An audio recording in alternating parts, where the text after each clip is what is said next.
어렸을 때는 형제들이 많다 하는 것은 적지 않은 도움이 됩니다.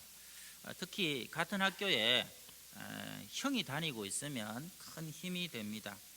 실제로 저는 이제 둘째 형 2살 터울인데요. 같은 중학교에 다녔는데 제 그때 중학교 1학년 때 키가 140 정도였습니다. 굉장히 작았어요.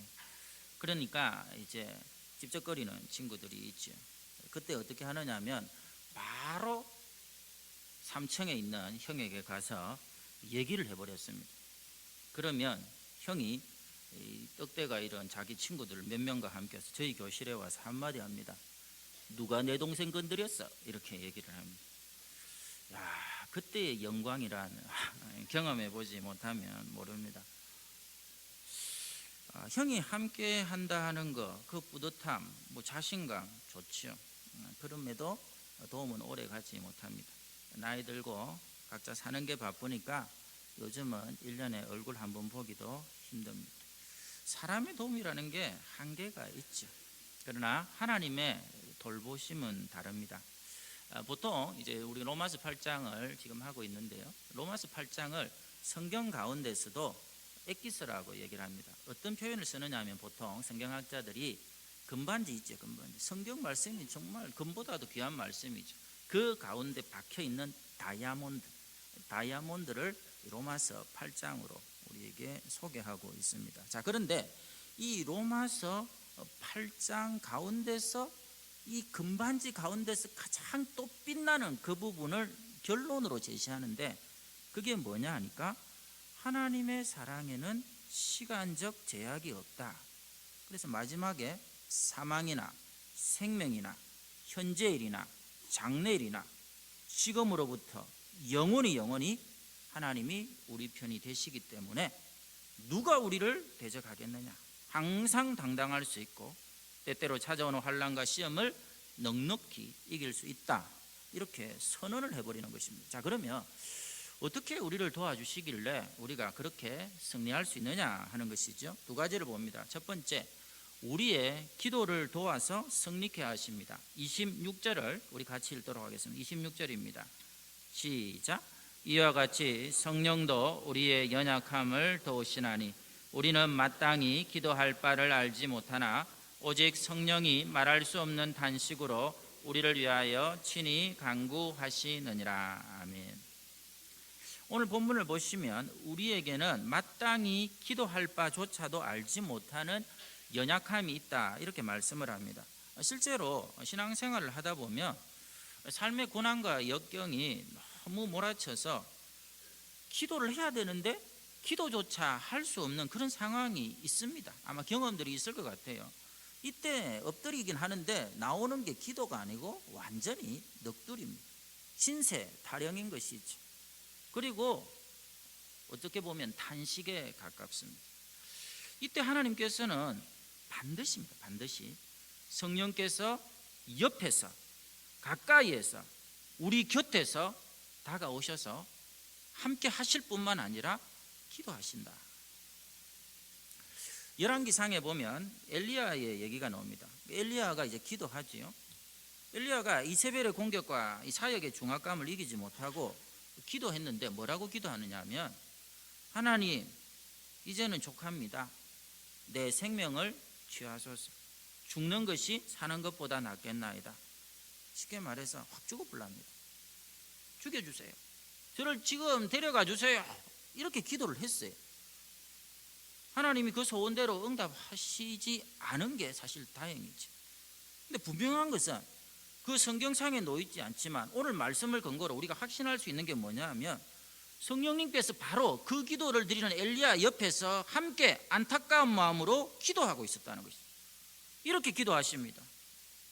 하나님, 이 사람이 말은 지금 이렇게 하지만 사실은 그게 아닙니다. 너무 힘들고 고통스러워서 그래요. 주의 종이오니 힘을 주십시오.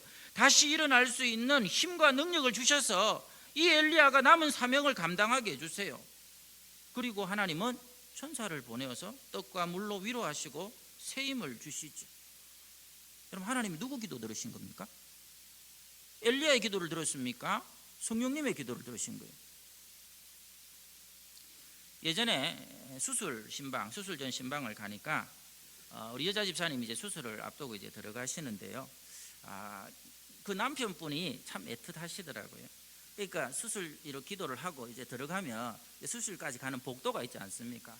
이 남자 집사님이 남편분이 막 이 누워 있는 이 안에 베드 옆에 붙어가지고 막 따라가면서 막 귀에 대고 사랑해, 사랑해, 사랑해, 사랑한다고 막 계속 그러는 거예요. 저는 그런 거 처음 봤어요. 처음 봤어요. 경상도 남자가 그러는 거 저는 처음 봤어요, 진짜. 부산 남자는 그래 안 해요. 딱 그러면 어이 잘 갔다 와 이렇게 하고 이렇게 해야 되는데 그분 부산이 아닌가 봐요, 고향이. 계속해서 붙어서 아니 진짜 그 한 20m 이런데 사랑해 사랑해 하면서 막 따라가는데 잘못하다가는 자기가 수술실로 들어가겠더라고요. 애틋하죠.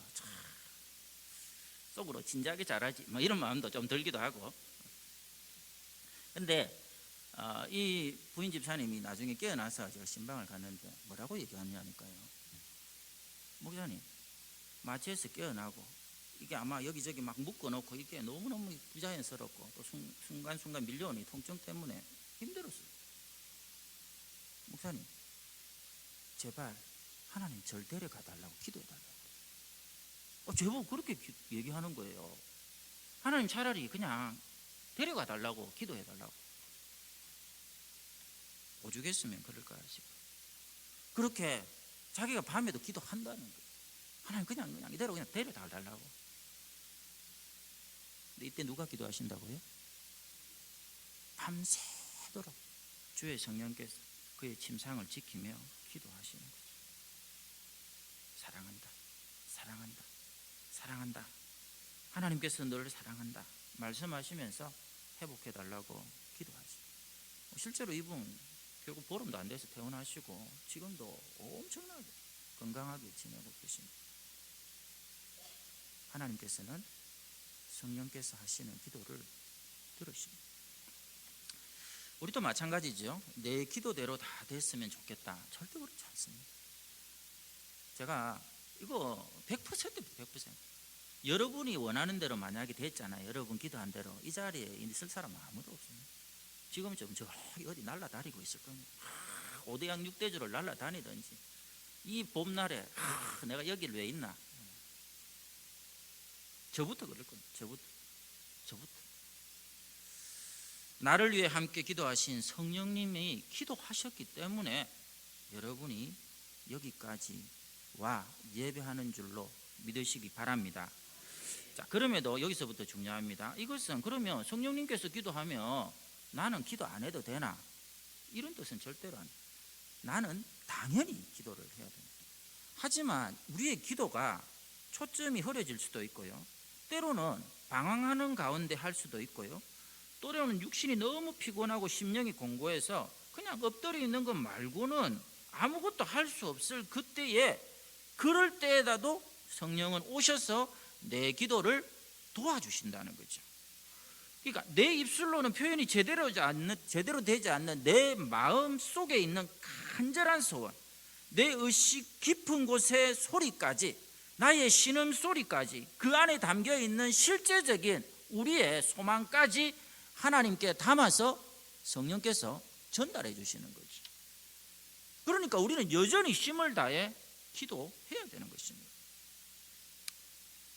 지난주에 안타깝게도 또 한 명의 전직 대통령이 법정 선고를 받는 일이 우리나라에 있었습니다. 그분의 잘못을 떠나서 정말 안 그래도 지금 할 일이 태산 같은 이 나라가 과연 이런 식으로 흘러가는 것이 옳은가 하는 답답함은 저에게 있습니다. 왜냐하니까요, 이 대한민국이라는 이 나라는 이렇게 과거를 청산한다 하는 명분으로 편을 가른다든지 국회에서 기싸움을 한다든지 지지층을 결집한다든지 이렇게 해서 세워진 나라가 아니라는 것이죠. 대한민국이라는 국호를 세우는 그 순간 그 대한민국을 기초로 대한민국의 근간을 세우기 위해 만든 그 헌법이 제정되던 그 시작점에 이 대한민국 국회가 하나님 앞에 기도하고 시작했다 하는 것을 놓쳐서는 안 된다.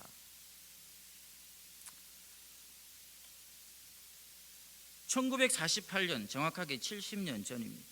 5월 31일 대한민국의 헌법이 처음으로 만들어지기 위해서 첫 모임을 가지는 재헌국회 현장에 198명의 국회의원들이 있었습니다. 여기는 정치적인 식견이 다른 사람들이 모여 있었겠죠.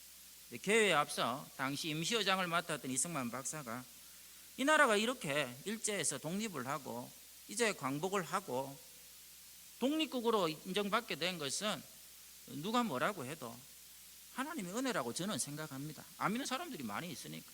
그래서 저는 기도하고 시작했으면 좋겠습니다. 여러분 어떠세요? 198명 국회의원들이 끄덕끄덕 하는 거죠. 그리고 국회의원 가운데 목사님이 계셨어요. 이윤영 목사. 이분이 나와서 기도하고 국회가 처음으로 시작이 됩니다.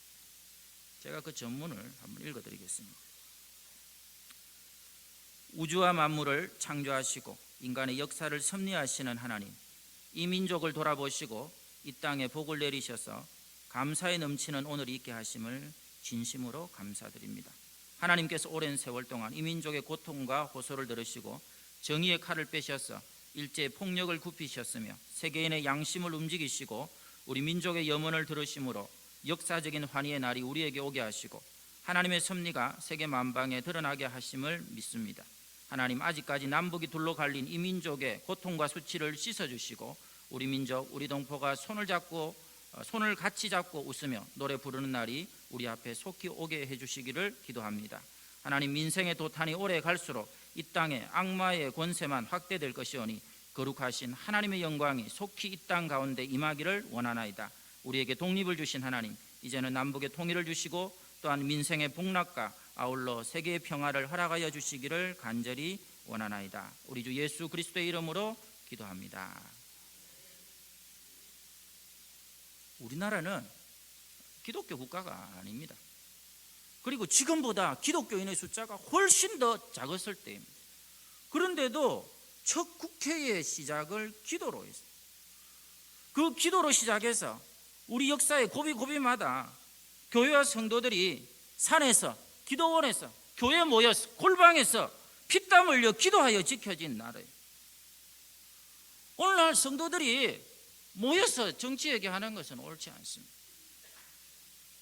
나라를 위해서, 민족을 위해서 지금 이 분위기에 휘둘리는 것이 아니라 하나님 앞에 중심을 두고 기도를 하는데 정말 탄식 어린 기도가 필요합니다. 기도에 저는 한 80%가 이 탄식의 기도라고 생각해요. 물론 우리 아까 춤추는 세대처럼 막 찬양하면서 그렇게 기도할 수도 있어요. 어떨 때는 막 웃으면서 기도하는 분들도 있습니다. 그거 뭐 이상하게 생각은, 하나님 웃음을 주시는데 어떡하겠습니까? 그러나 하나님 앞에 은혜를 구할 때는요, 탄식할 수밖에 없어요. 하나님 앞에 여러분 은혜를 구할 때는 반드시 탄식하는 기도를 드릴 수밖에 없어요. 이거는 왜냐하면 본성적인 우리의 탄식이 아니라 은혜를 구하는 순간만큼은 성령이 말할 수 없는 단식으로 함께 기도하고 있기 때문에 그런 것이죠. 그리고 이 기도만이 진실된 기도고 하나님이 원하시는 상한 심령의 기도고 나와 우리 자녀와 가정과 민족과 조국교회를 살리는 하나님이 받으시는 기도인 줄로 믿으시기 바랍니다. 두 번째는 우리의 끝을 좋게 하셔서 성립케 하십니다. 28절 말씀을 우리 같이 읽도록 하겠습니다. 잘 아는 말씀이죠. 같이 읽습니다. 시작. 우리가 알거니와 하나님을 사랑하는 자 곧 그의 뜻대로 부르심을 입은 자들에게는 모든 것이 합력하여 선을 이루느니라. 아멘. 합력하여 선을 이룬다, 끝이 좋다 하는 뜻이고요. 중간 과정이 어떠하든지 반드시 성립케 하신다 하는 뜻입니다. 이 원리가 성도들에게 적용이 됩니다. 하나님의 뜻대로 부르심을 입은 자들, 일거수일투족이 하나님의 관심사가 되어서 선한 인도를 받게 되어 있습니다. 여러분, 오늘 이 시간에 어떻게 나왔습니까? 오늘 말씀 근거로 해서 하나님이 불러주시고 택하셨기 때문에 나온 것입니다. 어떤 분은 나 억지로 끌려왔는데 부모님이 막 안 오면 이렇게 뭐라 하니까 눈치를 봐가지고 나온 분도 있습니다. 우리 혹시라도 이제 우리 지역전도팀 뭐 경로당에 가서 섬길 때 아이고 이렇게 우리에게 잘해주는데 교회 가면 또 뭐가 있나 싶어서 이렇게 오시는 어르신도 계중에 있을 거라고 생각해요. 예전에 새가족 가운데는 그래서 오신 분도 있었습니다. 어떻게 오셨냐니까 하도 우리 교회 집사님이 우리 교회 목사님 설교 끝내준다 이렇게 뻥을 쳐가지고 반 공갈에 속아서 이래 왔다고 이래. 여러분 괜찮습니다. 제가 절대로 교회 자랑, 목사님 자랑 이런 거 하지 마라 하지. 하나님의 자랑만 하라 하는데 막 그런 얘기 해도 됩니다. 우리 목사님 진짜 설교 킹 왕짱 이렇게 해도 됩니다. 근데 와가지고 오늘 또 하필이면 또 오늘 내 데리고 왔는데 목사님이 설교를 죽을 쓰면 어쩌나 걱정하지 말아요. 그 양반들은 설교를 죽을 쓰는지 어쩌는지 몰라요. 처음 오셔가지고.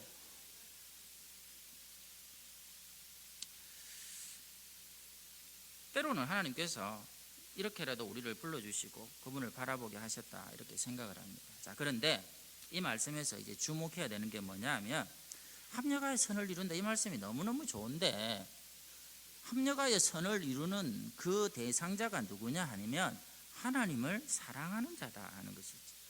요게 이제 관건입니다. 요게 관건. 금요기도회 때도 말씀드렸다시피 하나님을 사랑한다는 게 뭐냐는 것이죠. 하나님을 사랑하는 자가 결국 하나님의 뜻대로 부름을 입은 자들인데 하나님을 사랑한다는 게 뭐냐? 예를 들어서 옆집 아이가 명문대에 합격을 한 것입니다. 명문대에 합격을 했는데 우리 집 아이는 안타깝게도 재수를 하게 되었습니다. 이때 드는 마음은 뭐냐 하면 부러운 것이죠. 부러운 것이죠. 그런데 옆집 아이가 명문대 합격하고 우리 집 아이가 재수를 할 때 부럽긴 하지만 기뻐하지는 않습니다. 기뻐하는 척은 할 수 있습니다. 왜냐니까요. 왜 기뻐할 수 없느냐 하면 옆집 아이를 내 자식처럼 사랑하지 않기 때문에 그렇습니다. 사랑하지 않기 때문에 기뻐할 수 없는 것입니다. 그러면 여러분이 지금 몸은 여기에 와 있지만 실제로는 이 한 해 가운데 내가 하는 사업으로 돈이 많이 벌리는 것 때문에 기뻐하고 있다. 그러면 여러분은 돈을 사랑하는 것이지 하나님을 사랑하는 게 아닙니다. 오늘 이 자리에 나와 있는데 정말 하나님 한 분만에 바라보고 신령과 진정으로 예배해야 되는데 이 가운데도 자식이 어떻게든 잘 되고 자식의 성공에 부풀어서 그 기대를 가지고 여러분이 이 자리에 앉아 있으면 여러분은 죄송하지만 하나님을 사랑하는 게 아닙니다. 이런 것과 같습니다. 골프 선수 중에 배상문이라는 그 선수가 있습니다. 이분이 2013년 PGA 세계적인 골프 대회입니다. PGA가 거기서 우승을 했을 때 우승 소감을 뭐라고 얘기했느냐 하면 어머니의 기도 덕분이라고 생각합니다. 이렇게 얘기한 거예요.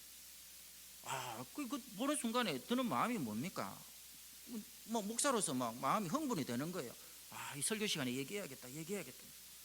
왜냐하면 보나마나 그 어머니가 얼마나 열심히 기도하겠나. 더군다나 그때 그 배상문 그 선수가 그 투어하는 그 시간이 우리로 말하면 새벽 시간이거든요. 그러니까 어머니가 새벽 기도하는 신앙 좋은 어머니인갑다 이렇게 생각을 던지. 그런데 얼마 뒤에 이제 이 선수 어머니를 인터뷰를 했습니다. 어머니 얼마나 소감이 얼마나 기쁘세요 하고 이러는데 뭐라고 얘기하니까 부처님께서 제 기도를 다 들어주셨다고 이렇게 얘기한 거예요.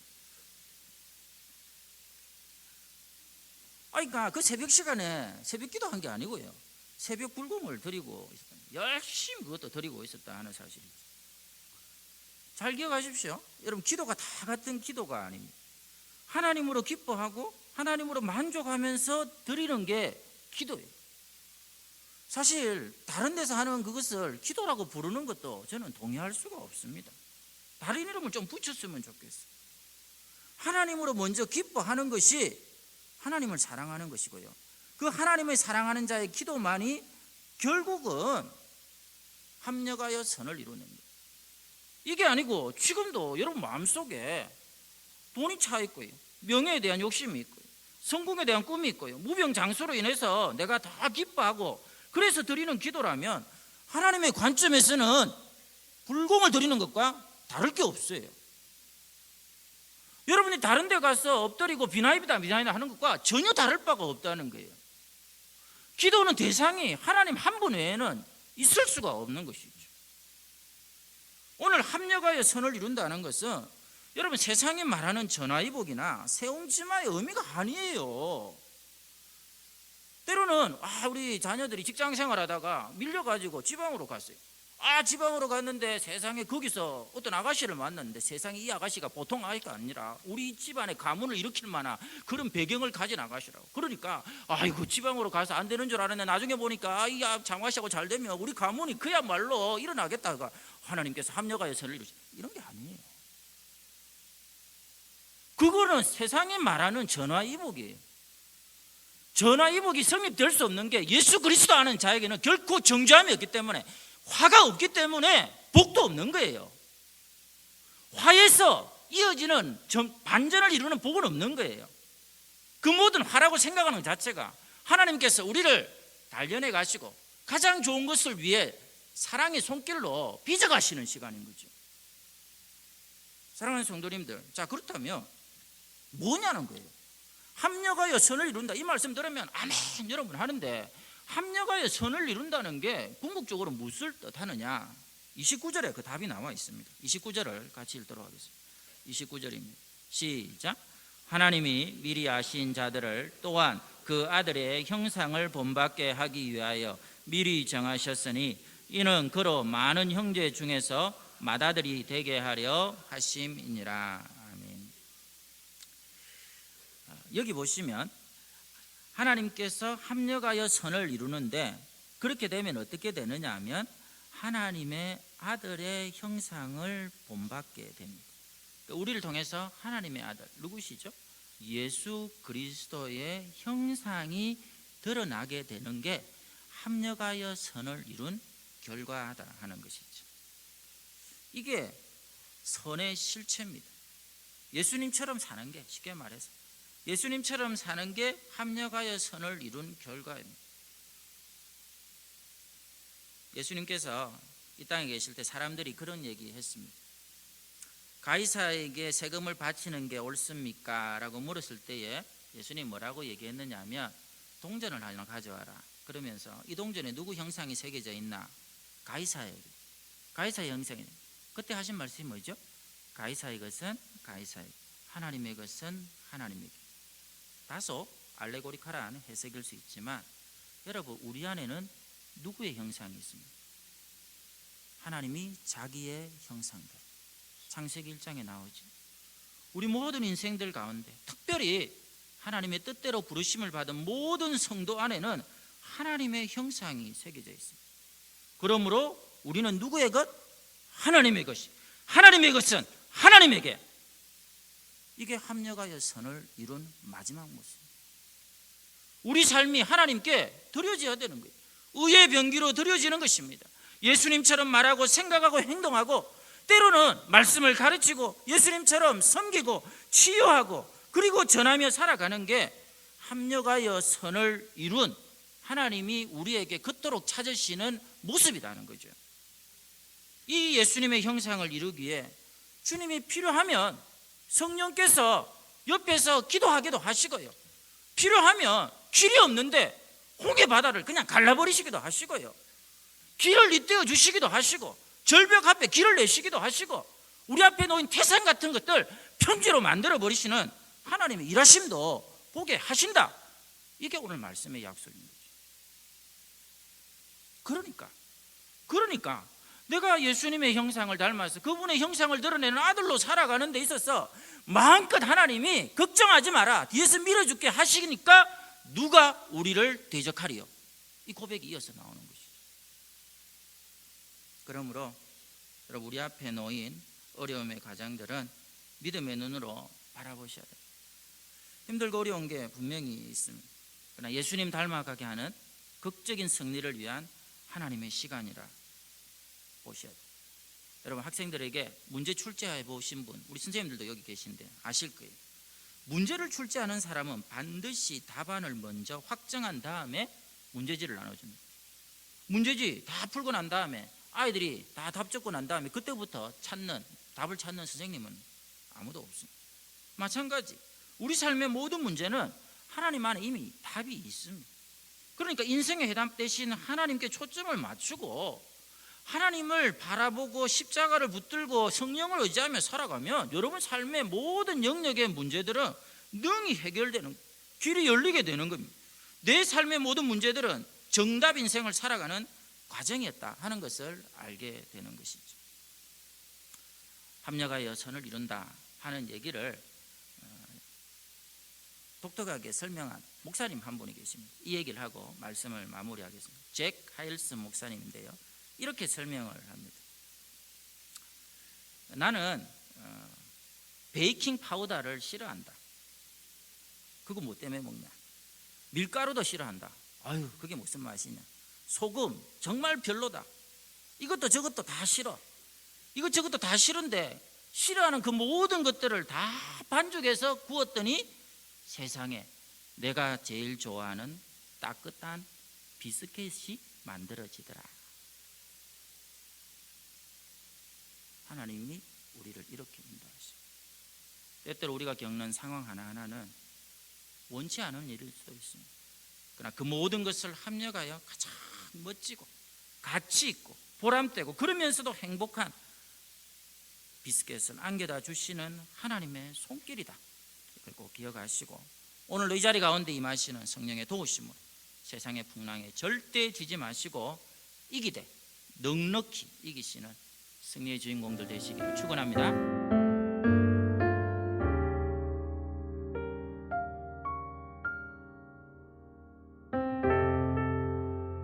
주님, 우리는 지금 평범한 일상이 다시 오기를 간구합니다. 매일매일의 일상이 가장 큰 축복임을 이제라도 알게 하시니 감사합니다. 그동안 주님이 주신 행복을 곁에 놔두고 행운을 찾아 헤맸던 죄를 용서하시며 무엇이 가장 소중한 축복인지 깨닫게 하여 주십시오. 주님, 한국인의 입국을 막는 나라가 80개국이 넘었습니다. 이는 기회가 있을 때마다 지나치리만큼 해외여행을 다니는 한국인에게 이제는 좀 절제하라는 주님의 사인같이 느껴집니다. 남들과 관계없이 나만 즐기면 된다는 우리의 이기적인 마음들을 바꿔주시고 어려운 이웃에 대한 공감과 나에 대한 절제가 우리의 삶에서 나타나고 드러나게 하여 주십시오.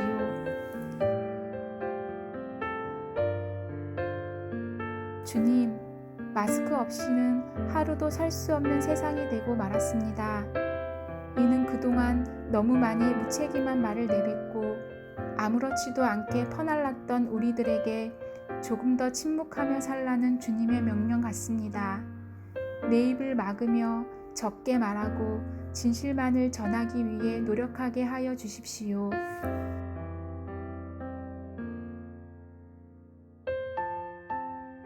주님, 모이는 교회를 막으시는 것은 그동안 한국교회가 세상 속에서 빛과 소금의 역할을 전혀 감당하지 못한 채 자기들끼리 모이는 일에만 힘쓴 것에 대한 벌처럼 느껴집니다. 우리의 믿음의 현장이 교회가 아닌 세상임을 알려주시는 주님의 교훈이 분명한 것 같습니다. 교회보다 교회 밖에서 더 빛나는 그리스도인이 되도록 우리가 모두 다시 노력하게 하여 주십시오.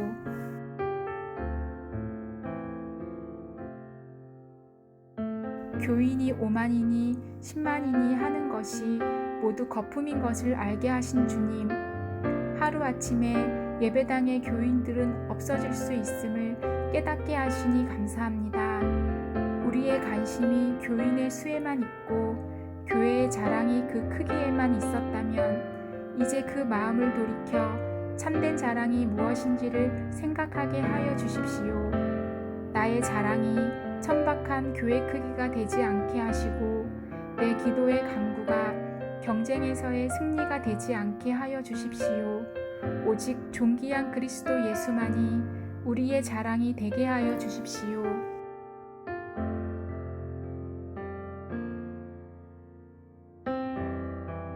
주님, 이 어려움이 다 지나고 난 후 이 땅의 교회들이 다시 새로워지며 주 안에서 하나의 교회로, 같은 교회로 함께 천국을 향해 나가게 하여 주십시오. 주님이 가르쳐 주신 기도와 같이 거룩한 점포교회가 되게 하여 주십시오.